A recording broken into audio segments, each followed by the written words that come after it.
Fala, meu povo, e aí, beleza? É, Vamos falar um pouquinho sobre esse jogo de logo mais, Brasil e Argentina. A Argentina vem de vitória contra o Uruguai, um grande jogo aqui, né, sul-americano. E o Brasil também contra a Colômbia, né? Teve aquele gol lá no finalzinho de Vini Júnior. E vamos falar um pouquinho sobre a classificação do Brasil, falar um pouquinho sobre o momento que a seleção vive, Brasil sem Neymar, Argentina sem Messi. Mas antes disso, galera, eu tava querendo voltar a fazer meus vídeos, né, que eu tinha começado há um tempo atrás, mas às vezes a gente tem vontade, mas a rotina e às vezes a correria mesmo impossibilita de fazer uma coisa com um pouco mais de qualidade, né? Porque eu particularmente consumo muito futebol durante o dia, notícias, escuto podcasts e tal, essas coisas, mas eu acho que a gente, pelo menos eu gosto de produzir mais do que só reproduzir, né? Então, para mim é muito melhor eu ter um pouco mais de qualidade em relação a pesquisar um pouco de notícia, por ter as minhas próprias opiniões, conclusões, críticas e tal, do que eu só ouvir a repercussão da notícia e falar sobre a repercussão da notícia, né? E aí vou começar a gravar meus vídeos, né, e postar diariamente. O meu projeto é todos os dias ali às 7 horas da manhã, 8 horas da manhã, está sempre disponível, né? Sobre seleção brasileira, que a gente gosta de acompanhar, sobre os times aqui de Pernambuco, né? O Trio de Ferro, o Sport, Santa Náutico, o Sport começa já no próximo final de semana o Brasileiro, o Náutico, né? Série C só em abril, mês que vem, e a Série D também. Né? A gente não tem time na Série B, que vai ser só o CRB. E um pouco também de repercutir também um pouquinho sobre o futebol brasileiro, o Santos, de Neymar, que não tem como não falar do Santos de Neymar, né? Se tiver muito bom a gente vai falar porque é o que o Neymar representa, mas se tiver também muito mal a gente vai falar também, né? E aí, Palmeiras, Corinthians e tal, então assim, vai ser um pouco mais dinâmico, né? Essa é a minha vontade. E também trazer outra galera, né? Alguns amigos da faculdade e tal, pra gente ficar conversando, pra não ser essa coisa muito programática, né? Só eu falando e tal, que eu preferiria, né? Ter uma coisa mais dinâmica, de pergunta, de conversando e tal, puxando assunto, como se fosse um bate-bola, né? Uma conversa entre amigos. Mas primeiro que eu tenho dificuldade com essa questão de live do YouTube, mas estou aprendendo, em nome de Jesus vai dar certo. E em relação à dinâmica também, né? Mas é isso, beleza? Falando agora sobre o jogo Brasil-Argentina, né? A gente vem o Brasil primeiro em relação à tabela, né? A Argentina é o primeiro lugar aqui com 28 pontos, todos está com 13 jogos, né? A gente tem Equador em segundo lugar, que está jogando bem. A gente tem Brasil em terceiro, o Brasil estava aqui em sexto, em sétimo colocado, mas ganhou para a Colômbia e conseguiu passar. Uruguai quarto, Paraguai quinto e Colômbia sexto, né? Aí Bolívia, Venezuela, Peru, Chile, né? Aqui, a decepção pra gente que é brasileira, a gente tava achando que era Brasil. Por tudo que a gente representa como futebol mundial e também de qualidade, né? Mas acho que a grande decepção aqui não pode não ser o Chile, né? O Chile teve uma excelente geração ali com Vargas, com Arangues, enfim, aquela geração que foi para a Copa do Mundo, ganhou a Copa América, mas a transição, né? Acho que essa dificuldade que algumas seleções têm, a gente no Brasil, a gente não tem como posso falar, essa mudança não é paradigma não, mas essa mudança de projeto mesmo. E geralmente a gente vai do jeito que a gente tá, né? A gente faz boas Copas do Mundo e a gente faz péssimas Copas do Mundo. Já outras seleções, eles não têm medo de fazer mudanças mais drásticas, né?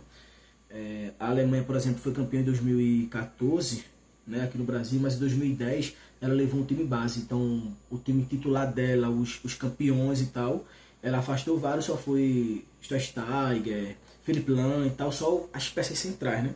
Fez um rejuvenescimento do time. E o Chile está passando por esse processo, e aí a gente vai ver, né, no decorrer, falta poucos jogos, mas aqui, assim, a Copa do Mundo aumentou muito o número de times, de seleções, né? Então a FIFA ela está preocupada, claro, com o dinheiro, como toda grande corporação, mas aqui existe uma possibilidade do Peru, do Chile, entrar para o jogo, né? Porque ali eles chegando são 10 times da América do Sul, 6 vagas direto e a sétima vaga que é a repescagem contra outras seleções do mundo, né? O Peru já vem de um um futebol muito abaixo há muitos anos e tal, então não, pelo menos a mim não surpreende, né? E, enfim, isso é a classificação que a gente tem. Então, dos jogos da rodada que a gente tem aqui, Uruguai e Bolívia joga de 5 horas da tarde. E se o Uruguai vencer esse jogo, ele vai a 23 pontos e passa Brasil e Equador. E vai para segundo lugar. E o Brasil tem um baita de um jogo difícil contra a Argentina lá. E em relação à classificação é isso, né? Brasil, os jogos mais... os melhores jogos da rodada são esses, né? E também tem Chile e Equador. Equador aqui em segundo lugar. E Chile, mesmo estando abaixo, vai jogar em casa, né? No Chile, né? E aí vai ter Colômbia e Paraguai, aqui Colômbia deve ganhar, né? E Venezuela e Peru, pelo amor de Deus, né? Pode até ser um jogo bom, mas eu não gosto desse jogo não, sem condições. E enfim, em relação a esses primeiros jogos é isso, né? E falar um pouco também sobre esse momento da seleção brasileira, né? A gente vem de uns meses, né? Muito abaixo de desempenho mesmo. Em relação, por exemplo, quando o Tite foi embora, eu tinha feito um vídeo sobre isso. Tite foi embora e a maior preocupação, pelo menos que a gente tinha, era a transição, porque Tite sempre disse que ele não queria continuar no projeto da seleção. Beleza? Beleza. E aí a CBF foi, não, vamos tentando conversar, e Tite sempre deixa claro. Então era para ter uma segunda opção muito mais próxima. E aí todo mundo achou que seria o Ancelotti pelas notícias que surgiu no momento. Provavelmente ele de fato tinha alguma palavra, mas não para Edinaldo Rodrigues anunciar para o mundo todo que teria fechado com ele, porque se o Real Madrid tocasse o dedo, ele ia correndo pro Real Madrid, entendeu? Então a gente aí de lá os caras botam Ramon Menezes para treinar a seleção, todo respeito, sem condições. Vem Diniz e Diniz, ele fez aquilo que eu achei que ele não precisaria fazer. Por quê? O que foi o que o Diniz fez? De vez de Diniz pegar a seleção de Tite, que não foi uma desgraça, não foi péssimos não, de fato ali o gol contra a Croácia foi um erro individual, porque assim, você que está assistindo, a gente bate pela dentro de espirrar, então a gente sabe, se a gente está ganhando o jogo, a gente está com resultado favorável pra gente, e tem um contra-ataque do time, o que é que tu faz? Derruba, mano, faz a falta, quebra a perna do cara, enfim, e os caras do Brasil, Casemiro tira o corpo para não derrubar Modric, Fred não faz a falta, enfim, assim. E aí o que é que Diniz faz? Ele faz uma ruptura, de vez de ele manter um time, e aí mudando, ajustando, né? Pegava o elenco que joga titular, que os caras já se conhecem e tal, ele não. Ele dispensou os caras tudinho e trouxe a seleção nova. Então ele fez uma ruptura que talvez não precisaria. Não deu certo, jogou muito mal, enfim. Achou que ia passar anos na seleção, mas não conseguiu. E aí o Brasil faz uma escolha que eu particularmente achava seguro, não vou mentir. Não vou ser engenheiro de obra pronta, porque em relação ao que o Brasil precisava nesse momento, na minha cabeça o quê? O Brasil não precisa de um revolucionário, um cara que taticamente quer ser um mestre do jogo, não, mano. O Brasil precisa de um treinador pragmático. A melhor palavra de pragmático. Não pense pragmático, por exemplo, como o Guto Ferreira, né? Que é um cara pragmático, mas está abaixo. Mas um Dorival Júnior, aquele cara que conhece o elenco, é bom de grupo, ele consegue desenvolver seus times, ele não faz mudanças drásticas, tá? Ele vai ajustando. Se você tem um time muito ruim, por exemplo, o time está brigando para não cair, ele não chega e bota todo mundo titular. Ele vai conversando com o capitão, vai ajustando o elenco, ele faz uma excelente gestão de elenco. Então quando o Brasil trouxe ele, mano, eu disse não, no pior de tudo a gente vai fazer umas eliminatórias intermediárias. Mas aí não é o que está acontecendo. O Brasil está muito abaixo, até taticamente mesmo, né? O time não consegue desenvolver.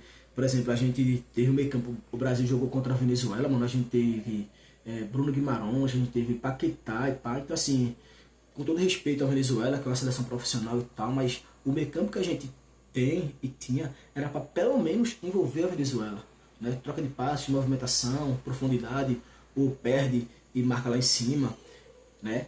E não foi isso que a gente viu, né? Uma seleção muito abaixo mesmo, muito abaixo mesmo. E aí, já quando o Diniz veio para a seleção, eu achava que ele não precisaria fazer, não manteria um elenco mais homogêneo daquilo que ele queria, né? Eu achava que ele deveria fazer algumas decisões mais drásticas, né? Entendeu a lógica? Diniz não precisava, mas fez. Mas agora ele precisa fazer e não está fazendo. Danilo, eu acho que não tem mais condições, né? Eu acho que a zaga do Brasil, Marquinhos, é um excelente capitão. Tá abaixo um pouco tecnicamente, mas não é porque de 3 jogos que você vai dizer que ele não serve. mas a gente tem outros jogadores mais novos pedindo passagem. Então, pensando na seleção a médio e longo prazo, seria melhor pra gente, né? E aí a gente vai para as laterais, para os ataques e tal, né? Em relação a Vini Júnior, não está desempenhando um bom jogo, enfim. Eu acho que isso é muito mais questão tática também. Claro que tem a confiança dele, o desenvolvimento dele como jogador, Rodrigo e tal, mas teve um lance, por exemplo, o jogo do Barcelona, que Rafinha contra o Benfica, mano. Tem um lance que Rafinha ele recebe a bola, ele faz o facão pro meio e não sei quem vai por trás dele atacar a profundidade. E Rafinha ele viu sem olhar para ele. Ou seja, não é que os caras nos times jogam bem. Existe uma percepção, uma inteligência tática que nem na seleção tem. Mas é o mesmo jogador como é que ele não tem. Ele tem, só que como não treina o suficiente, não se conhece o suficiente, ele não tem essa confiança de fazer essas coisas, né, mano? E em relação aos momentos é isso. E a classificação, a gente falou do Brasil, né, que está em terceiro lugar, com 21 pontos. Ganhar o Brasil vai para segundo e fica abaixo da Argentina ainda, mas ganhar para a Argentina eu acho que é muito mais questão de moral do que propriamente técnica, porque a gente tá para a Copa do Mundo, mano. A gente vai. Se o Brasil dispensar os caras da seleção e pegar uma seleção só daqui do Nordeste ou do Sul ali de Minas Gerais, a gente consegue fazer um time para se classificar, né, que são muitas vagas agora, né? E aí o Brasil vem para esse jogo com essa escalação de Dorival, com Bento, com Wesley, Murilo, Marquinhos, Murilo muito bem ali no Norte Forest, Guilherme Arana, acho que tem que dar mesmo essa chance aí, André, Joeliton e Rafinha fazendo o meio ali, né? Acho que a Rafinha vai jogar com mais mobilidade. E aí Rodrigo, Vinícius e Matheus Cunha. Matheus Cunha tá muito bem no Wolverhampton, lá da Inglaterra. E acho assim, é um time competitivo, mas também não é um dos melhores times que a gente viu a seleção brasileira, né? Mas, vamos ver, né? Em relação à Argentina, a Argentina vem com Diego Martínez, Tagliafico, Otamendi, Romero e Molina, Enzo Fernandes, né, do Chelsea, McAllister ali do Liverpool, Depou, Almada, Julio Varez e Giovanni Simeone, escalando o treinador, né? Então assim, é muito mais para a Argentina o jogo, né? De momento, de confiança, e até de maturação de elenco mesmo, né? Acho que a seleção da Argentina ela é a primeira que ela é atual campeã do mundo, então isso aí já diz alguma coisa sobre. Então o time só tem que desenvolver seu jogo a partir daquele título, mas também dando confiança aos jogadores e tal. A gente vem de uma mentalidade que a gente teve uma ruptura com o projeto de Tite para Diniz e depois com Dorival Júnior, né? Então assim, a seleção brasileira não é uma das melhores seleções que a gente já viu não, mas eu acho que dá pra gente arrumar um empate aqui e tal, né? Mas pra falar do jogo, né, eu queria falar um pouquinho sobre essa polêmica de Rafinha. Rafinha, eu acho que ele foi um pouco induzido por Romário nessa fala dele, que ele fala, né? E aí, vai pra dentro dos caras, ele vamos dar lapada dentro e fora de campo. Então assim, pô galera, a gente sabe, mano. Não fica falando de polêmicas do jogo pra não motivar os caras. A gente não tô falando nem como um grande comunicador, um Mauro César Pereira, esse cara que vai. Não, mano, a gente como um jogador peladeiro, tá ligado? Não fala polêmica pela polêmica, tá ligado, mano? Fala depois. Depois o cara fala, tá ligado? E aí foi induzido, falou, né? Eu acho que os caras, Simeone falou sobre isso, né? Simeone deu uma entrevista depois e perguntaram a ele sobre isso. Ele falou que o jogo fique dentro de campo, que depois são irmãos. Ele citou aquela foto lá de Neymar com Messi no túnel do Maracanã. E é isso, né? É isso. Depois do jogo eu vou fazer outro vídeo falando sobre o jogo do Brasil e também como é que fica essa classificação após isso, né? Pra gente acompanhar melhor essa seleção.